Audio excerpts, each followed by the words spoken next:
iyi ni radiyo agasaro kaburaga ivugira i Londres mu Bwongereza mu Kirundi n'Ikinyarwanda. Venuste Nshimiyimana mu burasirazuba bwa Repubulika ya Demokarasi ya Kongo mu miji ya Goma, Bukavu, ku kirwa cya Ijwi no muri teritwari za Karehe, Walikale na Walungu. Muratwumvira kuri FM 90.8 kuri radio Sauti ya Faraja. Muri teritwari ya Ruchuru muratwumvira kuri FM 87.5 kuri radio Communautaire de Ruchuru. Muri teritwari ya Masisi muratwumvira kuri FM 96.5 kuri radio Communautaire Mani. Ikichanga muratwumvira kuri FM 96.2 kuri radio Communautaire pour la paix de Bachali. Mu Burundi muratwumvira kuri radio Indundi Culture kuri FM 88.2 i Bujumbura no kuri FM 99.9 handi hose mu gihugu. Muri Uganda mukatwumvira kuri FM 88.9 kuri Voice of Muhabura Ikisoro. Dore ingingo nkuru twabateguriye. Muri Repubulika ya Demokarasi ya Kongo abantu barenga ibihumbi 10 bahunze imirwano iheruka kwaduka muri teritwari ya Masisi. Inkuru irambuye turahamagara umunyamakuru wa radio Agasaro Kaburaga Igoma, Jimishu kandi bakomera. Ikipe yo mu Bwongereza ya Arsenal yatangaje ko amasezerano yo gukorana na Visit Rwanda agiye kurangira. Igihugu cyane cya Kongo wasangaga kigenda cyumvisha ibyo bihugu byo mu Burayi n'abafana bafanaga ikipe ya Arsenal bati kuki mushyigikira u Rwanda kandi u Rwanda barushinja ko rwivanga mu bibazo bya Kongo. Frank Mwine, umuseshenguzi uhoraho wa radio Agasaro Kaburaga. Bernard Makuza wahoze ari perezida wa Sena na minisitiri w'intebe w'u Rwanda yatorewe kuyobora urwego rw'inararibonye rw'umuryango w'ingabo zihora ziteguye gutabara aho rukomeye. Nirwo rushinzwe kuba rwatanga inama mbikubiye mu kintu kimwe n'ibyo umuntu yakwita mu Gifaransa diplomatie préventive cyangwa se preventive diplomacy mu Cyongereza. Bernard Makuza muramwumva mu kiganiro cyihariye kuri radio Agasaro Kaburaga. Ikaze mu makuru y'Agasaro Kaburaga.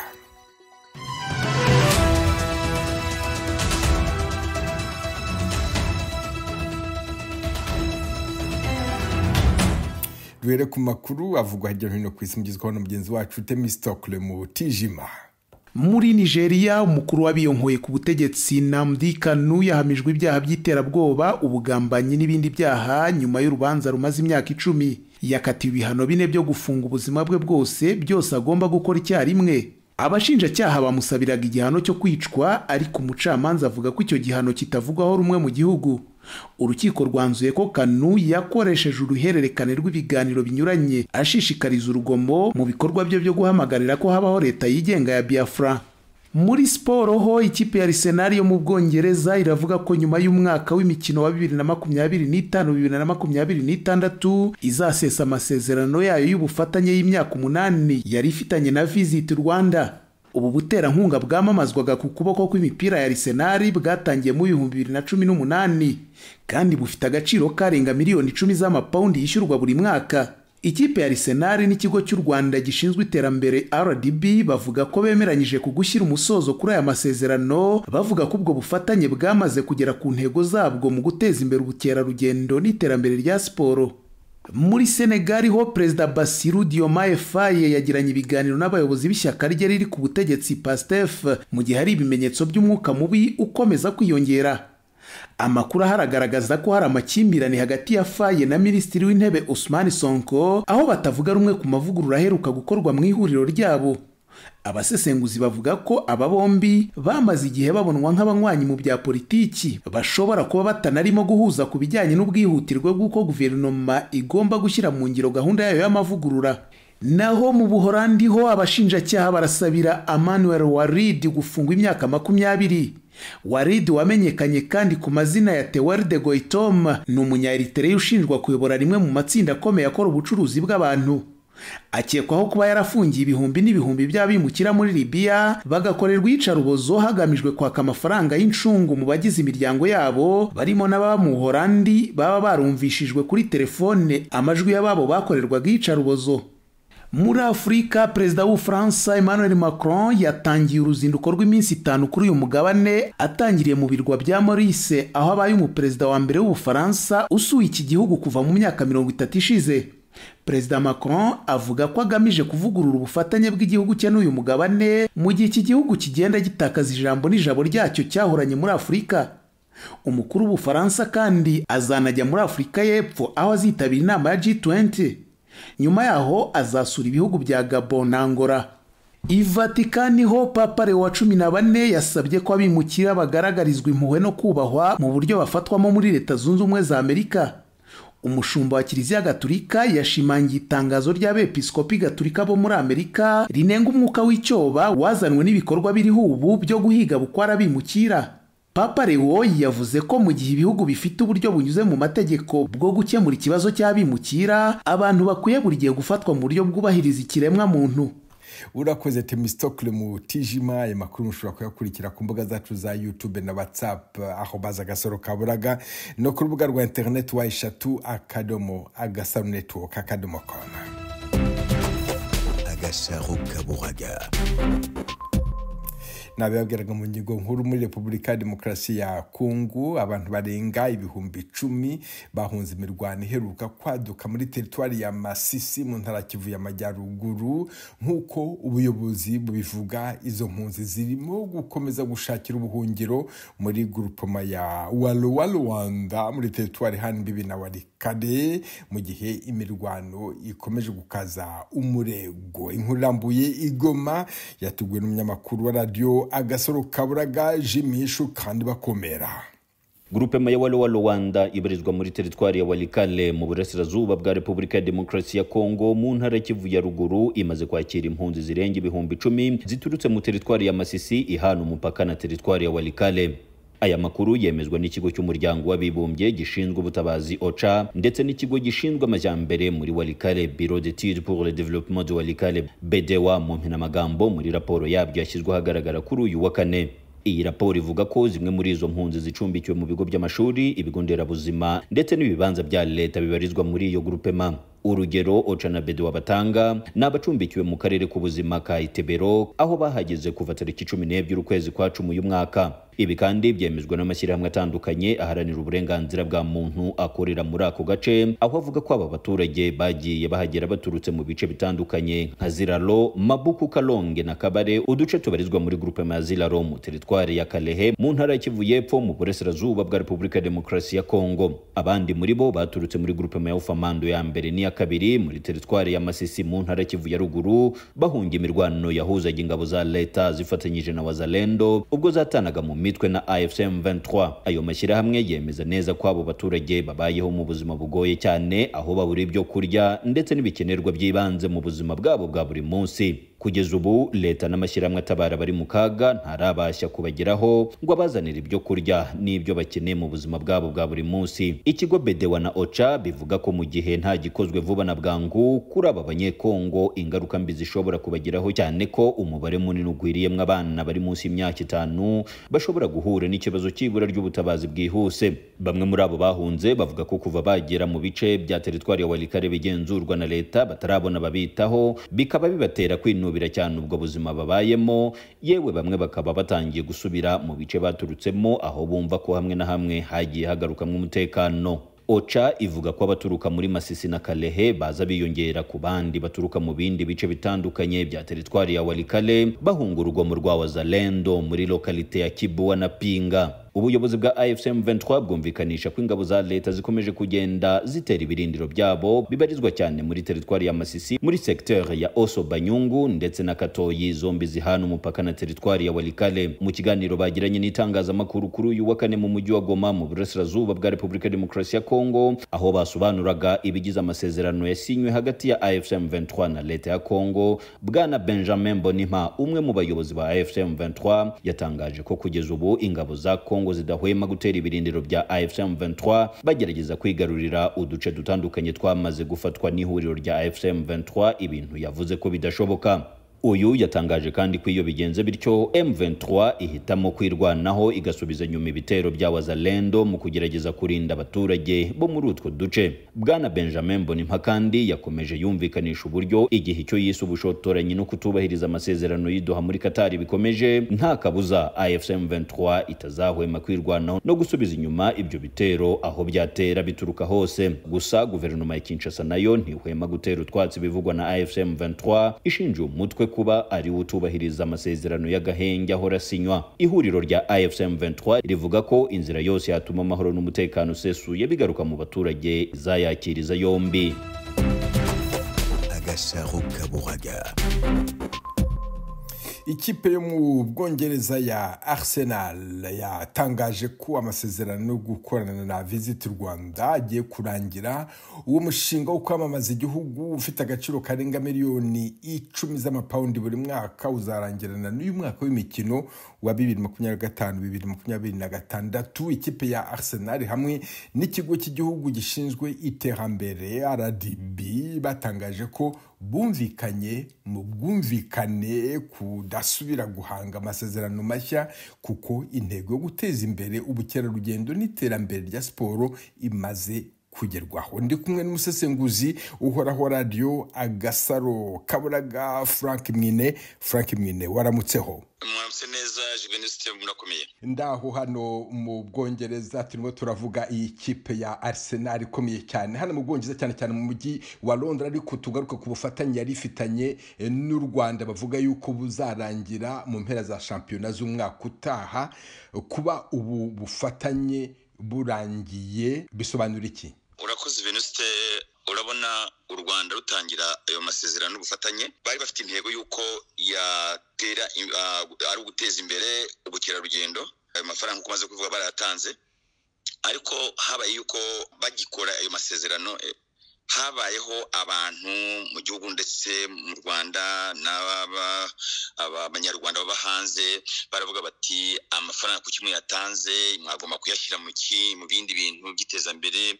Ariko u Rwanda rwo ruravuga ati mu ngengo y'imari, kuko banavuga ko mu ngengo y'imari yo guteza imbere ubukerarugendo ayo mafaranga bari bashyize mu ngengo y'imari yabo, ariko wasanga abantu batabyumva. Habaye no n'ibihugu byo hanze ndetse n'Abongereza ubwabo aho ngaho uri mu Bwongereza baravuga bati ayo kuki Arsenal ni ikipe ikize ifite amafaranga, ifite ubukungu, kuki yemeye amafaranga y'ibihugu bikennye nk'u Rwanda. Ibyo rero wasangaga bamwe batabyumva, ariko nk'u Rwanda rwo bamaze gufata icyemezo cy'uko bagomba guteza imbere ubukerarugendo, kandi bo banavuga ko aya mafaranga ari mu ngengo y'imari ari nk'izindi ngengo z'imari zo guteza imbere ibindi bintu bikorwa nk'iremezo, ingengo y'imari ikorwa mu bintu by'amashuri, uburezi n'ibindi. Ariko rero ibi ngibi tumaze kuvuga mu kanya yuko amasezerano asa nkaho azaseswa mu mwaka utaha, wasanga impamvu ari uko ibyo tumaze kuvuga ko hari abantu batabyumvaga, cyane abo mu gihugu cyangwa abo hanze. Ariko rero habaye n'ikindi cyemezo wenda turi bujyemo mu mizi cyuko nk'igihugu cyane cya Kongo wasangaga kigenda cyumvisha ibyo bihugu byo mu Burayi n'abafana bafanaga ikipe ya Arsenal bati kuki mushyigikira u Rwanda, kandi u Rwanda barushinja ko rwivanga mu bibazo bya Kongo. Mu ntangiriro z'uyu mwaka mu kwezi kwa kabiri, Minisiteri y'Ububanyi n'Amahanga ya Repubulika ya Demokarasi ya Kongo yandikiye ayo makipe yose uko ari atatu, uvuye kuri Bayern ukagera kuri Paris Saint-Germain ndetse na Arsenal, ababwira yuko atishimira ko bagirana umubano n'ubufatanye n'u Rwanda. Ariko se kuba barabisabye hari aho bihuriye n'icyemezo Arsenal yafashe? Aha ngaha nkatwe ntabwo wabyemeza ko icyo Kongo gusaba ayo makipe wenda no kugenda asaba ibihugu birimo ayo makipe kugira ngo basese amasezerano n'u Rwanda, ntabwo twabivuga gutyo ko ari byo byavuyeho, ariko nabyo birashoboka. Ariko n'u Rwanda rwo navuga ko icyo bashakaga, intego bashakaga yo guteza ubukerarugendo imbere izo objective zabo bazigezeho kandi koko iyo narebye u Rwanda rwateye imbere wabonaga abantu benshi abaza kwitiza bya birori byo kwita ingagi amabana y'ingagi amazina wasanga abantu kuko u Rwanda wabonaga amafaranga menshi nabonye bavuga ngo amafaranga binje bari miliyoni nk'amadolari niko nabibonaga ariko urumva na amafaranga menshi cyane ava mu bukerarugendo so habaye kwiyongera ko amafaranga aruta amafaranga bashoye ni nk'ubucuruzi iyo ushoye amafaranga igishoro iyo ubonye inyungu wumva ko rero ko icyo washoyemo cyagize akamaro ariko mu bintu navuga ko burya mu bintu twakwita politike habamo icyo bita lobbying njya mu Kinyarwanda yiba yavuga nk'umuntu nko gushaka ko wakumvisha abantu bagushyikire iyo lobbying rero yiba twavuga ko Kongo ibyo yavuze ari byatumye yaba yarakoze neza lobbying ariko rero n'u Rwanda wenda ubu ngubu cy'umuntu yavuga ko yakongera gakora lobbying kugira ngo wenda ibyo bintu Kongo yavuze kuko binyuranyije n'ibyo bashakaga ugasanga ko na Rwanda ushobora kumvisha ko abantu kuko cyo bagmaga kugeraho icyo bagezeho cyo barakigezeho ariko lobbying yashoboka ko ushobora ko yarakoze lobbying wenda kurusha u Rwanda ariko nk'uko abivugaga mu kanya nanjye nabikomojeho ngitangira impande zombi zavuze yuko ubu bwumvikane burangiye ku bwumvikane kandi bemeza yuko icyo bifuzaga kugeraho cyane cyane u Rwanda cyagezweho mu rwego rw'ubukerarugendo ndetse umuyobozi wa RDB yavuga yuko ubu ngubu u Rwanda rugiye kureba uko rwashakira ku yindi migabane kugira ngo hataza gusa mu Rwanda hataza gusaba umukerarugendo baturutse i Burayi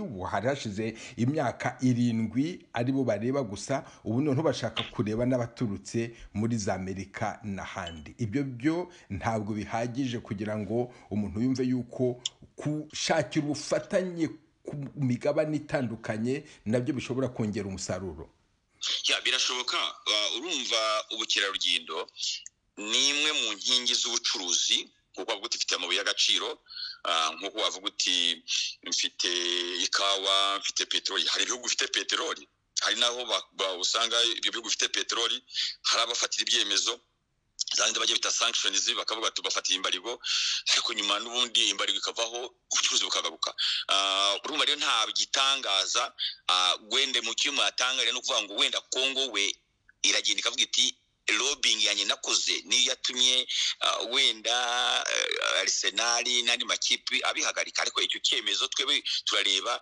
icyo amasezerano u Rwanda rwari rufite n'ayo makipe n'abayobozi b'amakipe bavuze kuko abayobozi b'amakipe baravuga bati amasezerano twari twaragiranye ubu ngubu ibyo twashaka tubigezeho reka rero u Rwanda tuyasese ariko twebwe twashaka tubigezeho kandi u Rwanda bavuga ati ibyo twashaka twabigezeho reka dushakire ahandi hantu turebe ko ubukiragiro n'ubundi bukomeza bukagenda bugatera imbere ariko budashingiye wenda ku kwamamaza mu makipe nk'uko byari bisanzwe uravuga yuko Kongo iri mu bihugu byasabaga yuko u Rwanda rutagirana ubufatanye n'ayo makipe ariko na Kongo nayo ifitanye umubano ifitanye ubufatanye n'indi kipe yo mu Burayi ariyo FC Barcelona urumva Kongo yo isa nkaho mu kurobinga kwayo ivuga ko ntacyo ntabwo ifitanye ikibazo n'ibihugu by'abaturanyi cyangwa u Rwanda kuko yo mu kwiregura ivuga ko u Rwanda ruruyitera cyangwa rufasha abayitera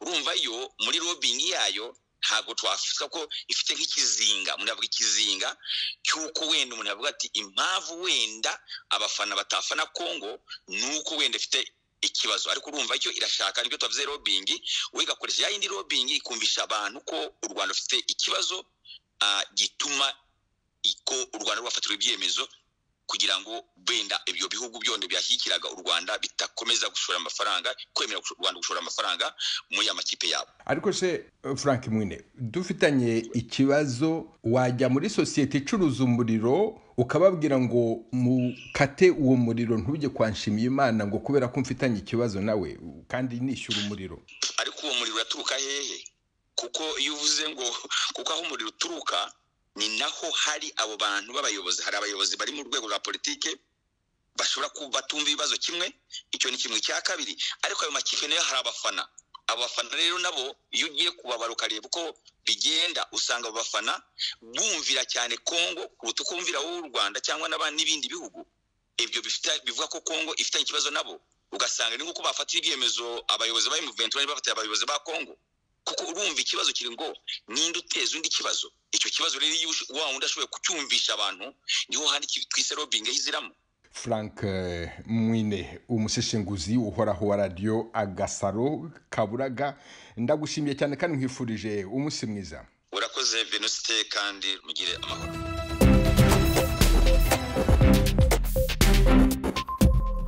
Mukomeje kumva radio Agasaro Kaburaga ivugira Londres mu Bwongereza mu Kirundi n'Ikinyarwanda. Bernard Makuza wahoze ari perezida wa Sena na minisitiri w'intebe w'u Rwanda yatorewe kuyobora urwego rw'inararibonye rw'umuryango w'ingabo zihora ziteguye gutabara aho rukomeye, urwego rugira inama y'abaminisitiri n'iy'abakuru b'ibihugu bigize uyu muryango ku byerekeye gukumira amakimbirane. Izo ngabo zashyizweho hagamijwe kubungabunga umutekano mu karere ka Afurika y'Iburasirazuba.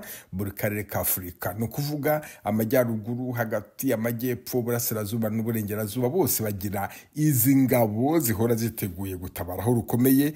Navuganye na Bernard Makuza atangira ambwira uko yakiriye itorwa rye. Nabyakiriye neza, ariko numva nyine ko ari n'inshingano kandi nibwira ko zitoroshye ukurikije nk'uko kuko hari ibibazo mu bihugu bimwe na bimwe biri muri aka karere.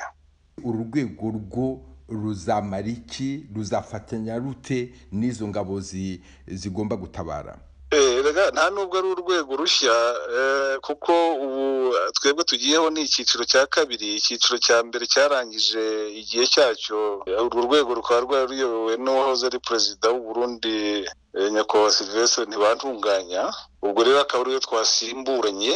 Mu by'ukuri inshingano y'urwo rwego ni ubujyanama no cyane cyane binagamije ibintu byose cyangwa se ubujyanama bukumira ibibazo mu gihe hamaze gukorwa isesengura ko bishobora kuba byavuka. Ariko noneho byaba binahari cyangwa se byavutse, nabwo hakaba isesengura, hagatangwa inama ku nzego zifite ububasha bwo gufata ibyemezo. Nibutsa ko uyo East African Standby Force harimo inama y'abaperezida, hakaba inama y'abaminisitiri, hakaba inama y'abakuru b'ingabo, abagaba bakuru b'ingabo, noneho hakaba n'urwego nyamabanga buba i Nairobi. Urwego rw'inararibonye cyangwa se panel of elders uko babyita, nirwo rushinzwe kuba rwatanga inama mbikubiye mu kintu kimwe n'ibyo umuntu yakwita mu Gifaransa diplomatie préventive cyangwa se preventive diplomacy mu Cyongereza. Ariko se mwebwe nk'urwego muzahabwa ubuhe bushobozi bwo kugira ngo mushobore gusesengura ibyashobora guteza umutekano muke muri ako karere kugira ngo mutabaze hakiri kare? Ubushobozi bwo nyine hari ubwo koko usanga mu miryango nk'ingi hari ubwo ubushobozi buba bukeya, ariko ngira ngo ubuhari bwose bushobora gusaranganywa mu rwego rwo kugira ngo abantu bashobore gusohoza inshingano zabo, cyane cyane ko bishoboka rwose ko abantu nyine bajya mu gihugu kureba uko byifashe cyangwa se n'amakuru ashobora kuva mu bundi buryo butandukanye, bitanabaye ngombwa byanze bikunze ko abantu bajyayo. Ariko icyifujwe cyane nuko nk'ubu urabona nibwo tukijyaho twebwe, nta naho twari twajya, ariko nakubwira ko dufite icyo nakwita igenabikorwa plan d'action tuzanashyikiriza urwego rw'abaminisitiri mu kwezi gutaha. Muri bimwe bizibandwaho twifuje hamwe nk'urwego atari njyewe gusa, ni uko azaba kwita ku kibazo cya Sudani ndetse na Sudani y'Epfo, ariko no kureba ingaruka z'umutekano muke ubarizwa mu burasirazuba bwa Kongo bitera mu bihugu bindi bigize uwo muryango, kuko Repubulika ya Demokarasi ya Kongo ntabwo iri muri uwo muryango. Ndetse nubwo twavuze ko ari ibihugu byo mu burasirazuba, ntabwo na Tanzania irimo. Ariko ibibera tuvuge muri Tanzania, ndavuga n'urugero, bishobora kubera muri Tanzania bikagira ingaruka ku bihugu bituranye na Tanzania. Ibibera muri Repubulika ya Demokarasi ya Kongo bikagira ingaruka mu bihugu bigize uwo muryango. Inshingano zacu ni ukureba izo ngaruka zishobora kuba mu bihugu biri muri uwo muryango, kuko hari ibyemezo bidashobora gufatwa mu gihe igihugu kitari mu muryango runaka. Ariko nibutse yuko n'ibyo bihugu bindi, reka tuvuge nka Repubulika ya Demokarasi ya Kongo, igomba kuba iri mu bihugu bya Afurika y'Amajyepfo cyangwa se muri niyo hagati mu ngabo zaho. Nka Tanzania iri muri SADC ku byerekeranye n'izo ngabo. Ubwo rero ubugenabikorwa bwacu tuzashaka uburyo kandi bwa mbere buhari nuko ibihugu bitanga imisanzu. Iki gihe icyo nakubwira cyo nuko muri ubwo bushobozi nyine hari ubwo buba buke koko, hari ibihugu bitari byatanga umusanzu ariko wenda bizawutanga. Ariko icyo nakubwira nawe nuko kugeza muri uyu mwaka turimo u Rwanda rwatanze umusanzu warwo. Ubu buryo rero buvaho, ubundi bukava muri Afurika yunze ubumwe, ubundi bukava mu bandi bafatanyabikorwa babona ko izo nshingano zagira icyo zimara. N'inshingano yo gukora ubukangurambaga ubwacu bwo kugaragaza icyo abantu bashobora kuba bamara mu rwego rw'ibibazo bishobora kuba biri hirya no hino. Ni iki mubona cyakorwa magingo aya mwazageza ku nama y'abaminisitiri ndetse no ku nama y'abakuru b'ibihugu kugira ngo izo ngabo zijye mu bikorwa zirebe ukuntu zatabara? Umva rero Venuste, iyo za kumbaza mbere y'ejo nashobora kukubwira igitekerezo cyanjye bwite. Ariko ubu ngubu nyobora urwego, hari abandi dukorana 4 nanjye wa 5. Igishobora gukorwa nuko ngomba kubanza kukiganiraho no kugisesengura hamwe n'abo bantu duhuriye muri urwo rwego. Ubu rwose naba ngiye gutandukira ko nyuma y'umunsi umwe ngo mvuga ngo hazakorwa iki, ngo muri ibyo ngibyo yarumbajije. Cyane cyane ko iyo ufite inshingano ugomba kumenya imipaka y'izo nshingano. Iyo uza kumbaza mbere y'uko nshingwa iyo mirimo yo guhuza ibikorwa by'urwo rwego cyangwa kuruyobora, nashobora kukubwira igitekerezo cyanjye bwite. Ariko ubu ngubu ntabwo nakubwira igitekerezo cyanjye bwite kuko cyahita kijya ku rwego rw'abo ngabo bandi turi kumwe b'inararibonye, kandi tutaricara ngo tuvuge ngo ikibazo iki n'iki tugisesenguye gutya dutanze inama iyi n'iyi. Ibyo byari ugutandukira. Ariko rero tuzabiganira. Ubu ngubu icyo twari twagiyemo ni ukugira ngo dutangire navuga manda ya 2 y'urwo rwego, tugira abo dusimbura, noneho tuvuge ngo mu byo dushobora gukora reka dufate ibi n'ibi. Uretse n'ibyo kandi bijyanye navuga n'iby'umutekano, hari n'ibindi bijyanye no gukurikirana iby'amatora abera muri ibyo bihugu, cyane cyane ko muzi ko hari ubwo iby'amatora hari ubwo bishobora kugira icyo bikurura kitari cyiza nk'uko byagiye bigenda hamwe nabo. Bivuge yuko uyu munsi hagize ikintu kibagaragariza nkamwe nk'urwego ko hari ahantu hatutumba ikintu, mwafata icyemezo cyo kubagira inama kugira ngo izo ngabo zitabare hakiri kare, ibyagombye kuba bibi ntibibeho, mukaba mwatabara. Dusanze iki gisubizo cya nyuma, iyo nama twayitanga rwose. Ariko nongere nkubwire yuko ubundi rwose imbaraga twebwe tugomba kuzishyira mu gukumira kugira ngo hatabaho ibibazo biremereye byatuma ingabo zoherezwa ahantu runaka. Bernard Makuza, wahoze ari minisitiri w'intebe w'u Rwanda, ndagushimiye cyane ku bw'aka kanyu haye radio Agasaro Kaburaga. Urakoze cyane. ni hano dusoreje aya makuru kuri radio Agasaro Kaburaga hamwe n'abagenzi banjye bafashe kuyabategurira. Mbashimiye ko mwaduteze amatwi. Dukomeje kandi gahunda gusigasira umuco karande n'ururimi gakondo. Dore umugani uyu munsi, aho kwerekana inkongoro wakwerekana uwo yareze. Umunsi mwiza, mwari kumwe na Venuste Nshimiyimana.